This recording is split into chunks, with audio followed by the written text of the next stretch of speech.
All right, moving on to Nick. Okay, Nick, your team was very, very difficult to grade. By far the hardest to grade because of Arian Foster. So I'm just going to start with that. So let's start with quarterback. Russell Wilson. I have Russell Wilson ranked 5th. I know most people have him ranked 3rd. These are just my personal preferences. So 5th for Wilson.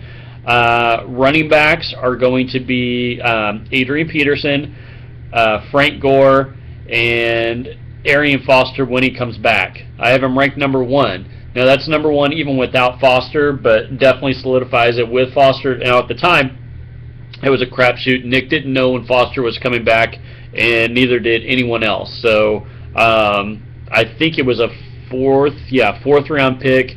It was a late 4th round pick, but he did spend that on Arian Foster. Now that could prove to sink him, or he could win the whole league because of that decision.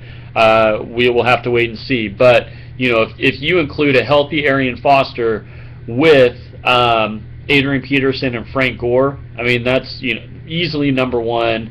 It's hard to debate that, or dispute that, I should say. I'm sorry. Of course, you could debate it. So definitely the number 1 ranked running back core. Receivers, I have him ranked 6th. And this was really hard too because he's got some guys I love, he's got some guys I don't like, and he's got some guys that just are question marks. So a question mark, but also someone I love at the same time is Amari Cooper. I love Amari Cooper, but I don't know what to expect with him. I think Derek Carr is going to take a big step forward this year. I mean, to be honest, so it's the Raiders. They don't breed winning. And they're, since Rich Gannon, you haven't seen a lot of big fantasy impact guys coming from the Raiders. So I do think Cooper is going to change that. He's a fantastic player. So he's also got the man, Odell Beckham Jr., who we all know what he did in basically half a season last year, and it was just off the charts, just insane stuff. So I assume those are going to be his 2 starters. Now, he's got Allen Robinson. I just don't like Allen Robinson, and it's not his fault. Again, I go back to situation. I don't think he's in a good situation. I know he's got Blake Bortles, who I think is going to be, I think Jacksonville in 2 years is going to be drafting another quarterback again. So, I think that if Robinson can do what he did last year, then, you could do worse. But I don't think he's going to do that. I think he takes a step back. And then he's got Charles Johnson, who's really intriguing to me. I love Charles Johnson. But he's with another young quarterback. So, that he's got 3 guys that are all tied to his quarterback. Odell Beckham Jr. is going to be great. We know that. But Allen Robinson, Amari Cooper, and Charles Johnson. That's Teddy Bridgewater, Derek Carr, and I'm sorry, who was the other one? Blake Bortles, I'm sorry. So he's got those 3 young quarterbacks, and they are going to have to take a step forward for these guys to have serious fantasy value. The odds of all 3 stepping forward are not good, so I just don't know which one it's going to be. Probably Blake Bortles, but Charles Johnson. They do have Mike Wallace to feed as well. Cordarrelle Patterson is still around, even though I guess he's been relegated to 3rd string. It seems like. But Johnson, he was a surprise guy last year. I think that will continue, but I'm not, solid, in thinking that. It's not something I'm too confident in, even though I like him quite a bit. And then on the bench, he's got John Brown, who apparently, I guess he's the number 1 guy in Arizona now, but he's the guy that everyone talks about. So, that could be a nice little surprise too. He's also got Delanie Walker at tight end. I have Walker ranked number 8th. I don't have a lot to say about Walker. I know he had some numbers that most people didn't expect last year. Like if you read his numbers, you'd be like, wow, that was him. So with Mariota, I think he's going to be a good quarterback, and I think Walker, he pretty much does what he did last year. Not great, not going to win your league, but he's going to help produce week in and week out as well. So, for his starters, again, this is so much tied to Arian Foster. It was very difficult to grade this. I'm going to give it the benefit of the doubt. Now, since the draft, obviously, I've heard that Foster could be back between weeks 2 and 4, which means probably back in 100% strength by week 5. So if you've got Arian Foster in week 5 through week 13, combined with Adrian Peterson and Frank Gore, and I haven't talked about Gore yet. I love Frank Gore this year. Most of the time you have a 32-year quarterback, you're not going to be you're not going to be too high on a 32-year-old run. I said quarterback, I meant running back. But Gore this year, I think, is going to be phenomenal. He's coming from a division where they had the Rams, they had the Seahawks, and they had the Cardinals, all with stellar run defenses, top 5 run defenses, all in that division. That's 6 games against those guys, and not to mention the rest of the schedule.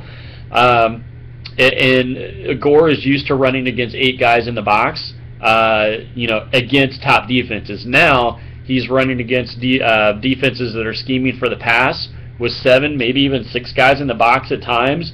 He can still catch the ball. They're going to want to throw him the ball. They've got it's his job. They've got Boom Herron in the backfield, which he may spell him, for some third downs. But Gore has proven year in and year out he can catch the ball. And I think this year he really gets back to being that top running back where, he hauls in 45 passes, for an extra 350, 400 yards. So I'm expecting quite a bit from Frank Gore. I think that's an incredible pick. I love Frank Gore this year, and that's well done. Off the top of my head, I don't know who he took. I don't know who he took Gore over, but I love that pick. I kind of put Gore and Andre Johnson kind of in that same realm. I mean, yes, they're older guys, but guys with a lot in the tank for a big 1-year push. Now, what they do next year at running back, I don't know, but for this year, that's excellent. I love it. So anyway, Frank Gore, Adrian Peterson. Adrian Peterson is back in a Norv Turner offense with a really good offensive line. They've got a quarterback that is he's in a second year of development, and I do think he's going to kind of take a Ryan Tannehill trajectory where he does get a little bit better every year. I really wish the Chiefs would have taken him. He was the guy that I wanted, and so that's only going to make Peterson that much better. So it's going to alleviate pressure on Teddy Bridgewater. It's going to help Charles Johnson, who he also has. Stevie thinks Peterson's going to be the #1 running back in football. I think it's going to be Eddie Lacy, but if Peterson does it, who's going to be surprised by that? So that's an incredible running back core. Very, very well done. So anyway, I have the starters as an A-, and I'm picturing that team with Arian Foster. Now, without Arian Foster, I'd drop that down to a B. A healthy Arian Foster, let's not forget. So I think without Foster, he has to what? He's got to put Charles Johnson in there, which is a fine player, but that gives him Peterson, Gore, Johnson, Odell Beckham Jr., and Amari Cooper with Russell Wilson. You could definitely do worse. That's still a good team. Add Foster to that, and that's good stuff. So good job there. I have his full team, so that includes his bench as a B+. So on his bench, he's got Jerick McKinnon, which is a nice handcuff to Peterson, but I don't think McKinnon is. I don't think he's ever going to be anything more than a third down guy that can catch the ball. When you bring him in on the field, he may get a few handoffs, but he's there to catch the ball. So in long yardage situations, that may hurt Peterson a little, but they're going to run Peterson to the ground because they don't care. They're going to move on from him next year anyway. He's got Boom Herron, so if Gore does go down, he's got his handcuff, which is smart. He's got Buck Allen from Baltimore. I'm going to really talk about Forsett when I get to Dave. I don't like Forsett, so Buck Allen, if he can beat out Taliaferro for that backup job, that could be a really nice gig in a Mark Trestman offense. John Brown we talked about, and that's pretty much his team. So overall, including the bench, I have a B+. So that gives his starters an A-, his full team a B+, and then his overall grade is an A-. So I think he's going to be a 3 seed in the playoffs. I have him with a 9-4 record. I have his best pick is Odell Beckham Jr.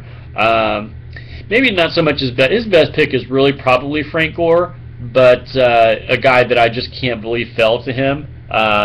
He was picking third in the draft, so he had the third to last pick of the second round. And Odell Beckham Jr. in some leagues, I mean, not very many, but some, he was talking about going number 1 in the entire draft. So to get him that late, that's crazy. So maybe not the best pick. And I'm not saying it's lucky that it fell to him, but just that's pretty great value in the second round. That's a first-round guy who I think will definitely put up first-round numbers.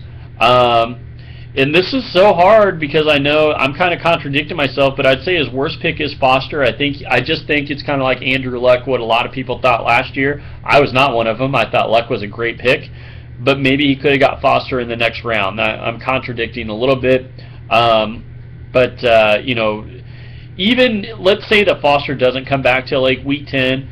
His team is still good enough that he was able to overcome that and pick around Arian Foster. So, but still in the 4th round, let's see, was that an early? No, that was a late pick of the 4th round. So I thought he could have at least waited a few more picks until at the turn to come back in the 5th to get Foster, but not a big deal. So anyway, the strength of his team, obviously running back, that goes without saying. The weakness of his team, I'm going to say depth. So I think he could be a little bit deeper. He's got some handcuffs. Again, if Peterson goes down, I don't think a whole lot of McKinnon. I think that's going to be Asiata and McKinnon, and they kind of cancel each other out. So maybe just a little bit more depth, but still, like I said, a 9-4 team, seeded 3rd. There's not a lot to pick apart. Just that Arian Foster pick. So I thought that was a really good draft. I changed my tune from what I thought on draft day after really going in there and looking at that Foster pick and the guys that he got around him after I've had some time to study it, and I think it's a good draft. So well done, Nick. Moving on to Dave. Dave is next.